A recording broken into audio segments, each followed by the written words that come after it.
Tapi itu kita lewati. Nah, perjalanan kita menuju Allah juga kadang-kadang diperagakan Pak pemandangan-pemandangan itu. Misalnya kita alhamdulillah belajar zikir nih, belajar tarekat, tekun ngamalkan zikirnya. Alhamdulillah Allah memberikan kemudahan-kemudahan, usahanya lancar, gitu. Jabatan naik, gitu. Yang nyalon kepilih, gitu. Misal gitu ya. Ini kan sekedar pemandangan saja ya. Jangan kita terpukau dengan itu, gitu. Atau sebaliknya, dulu belum belajar tarekat kita usahanya lancar, sudah belajar tarekat malah mandek, nggak lancar. Dulu belum belajar tarekat jabatan naik terus, sudah belajar tarekat malah nonjok. Itu juga pemandangan. Jangan terhambat dengan pemandangan itu, jalan terus. Pokoknya mau lancar usaha, mau tidak lancar usaha, mau naik jabatan, mau nonjok, terserah. Yang penting perjalanan menuju Allah jalan terus. Ya. Mau orang senang silakan, mau dibenci orang terserah. Jangan pula kita berhenti zikirnya karena dibenci kawan.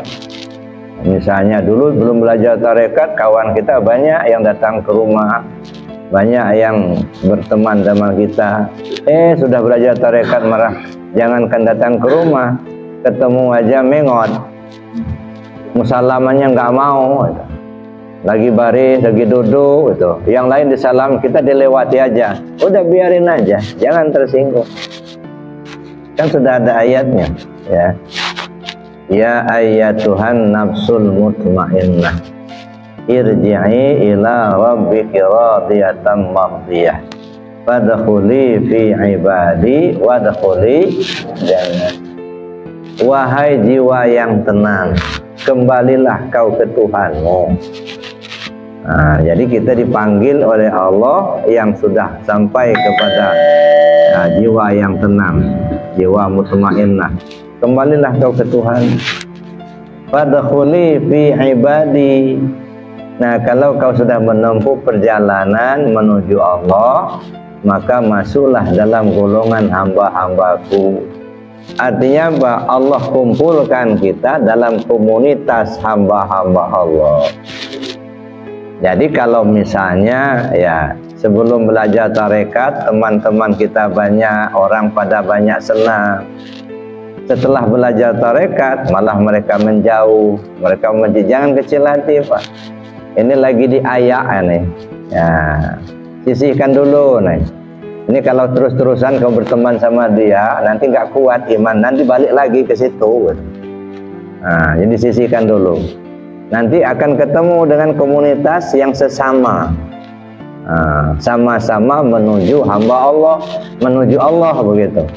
Yang diakui oleh Allah sebagai hambanya, yang rajin zikir ngumpul sama yang rajin zikir, yang rajin ibadah ngumpul sama yang rajin ibadah. Ya, makanya inilah nasihat Luqman dulu sama anaknya, nak katanya, kalau kamu bermajlislah dengan orang yang mereka selalu ingat kepada Allah, yang senang zikir. Jangan bermajlis kepada orang yang hatinya lalai dari Allah, nggak senang zikir.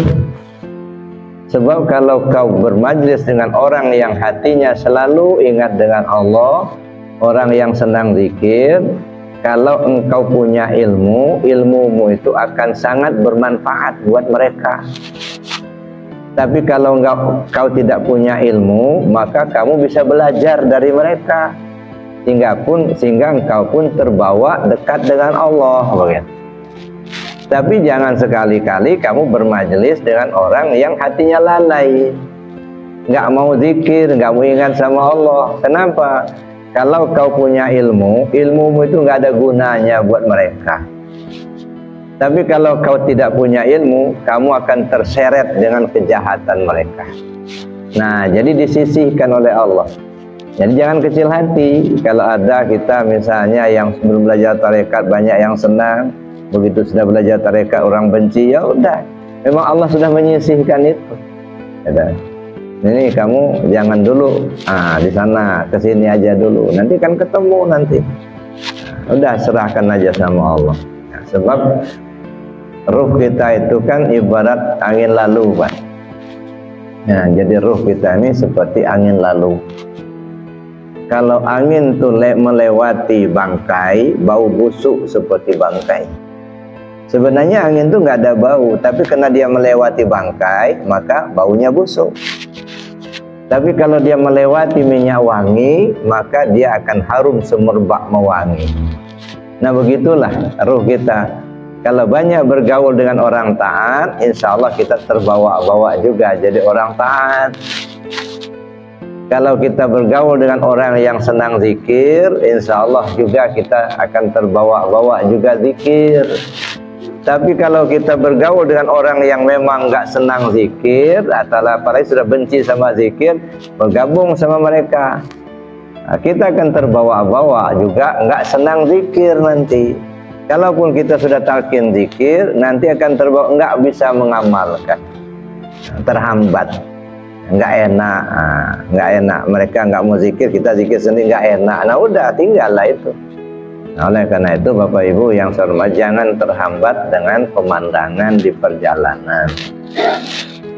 Nah, oleh karena itu kita amalkan amal soleh tadi. Pertama niat. Jadi niat kita untuk belajar zikir itu untuk memperbaiki diri kita.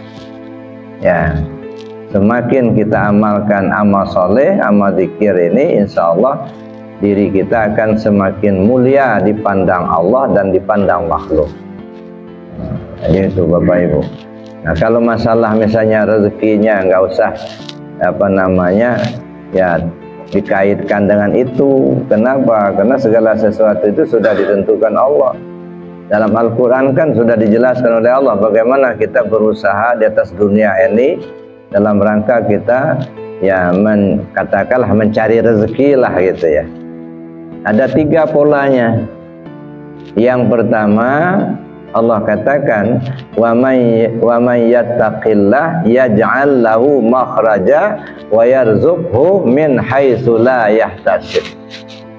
Siapa orang yang bertakwa kepada Allah, maka Allah akan berikan kepadanya jalan keluar dari segala kesulitannya, dan Allah akan berikan kepadanya rezeki yang tidak diduga-duga. Nah, nih. Jadi semakin tinggi tingkat ketakwaan kita ke Allah, semakin banyak rezeki yang tidak diduga-duga, Pak. Ya.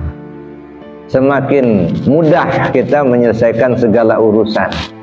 Kenapa? Karena Allah yang memberi petunjuk, gitu. Tapi kalau kita jauh dari Allah, maka iblis ikut campur.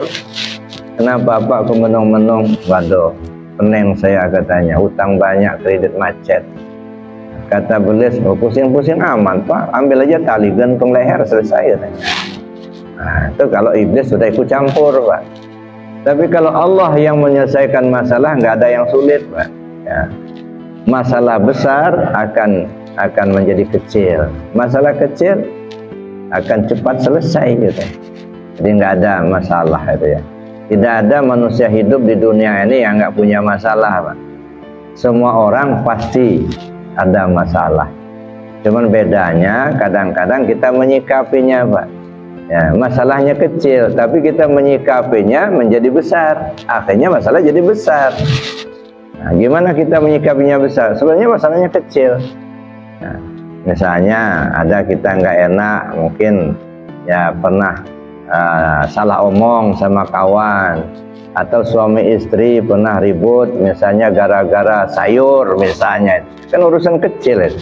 Tapi sudah masuk medsos, cerita di Facebook, tahu semua orang, akhirnya ngomong satu, cerita lagi, sakit hati lagi satu, cerita sakit lagi satu, udah membesar.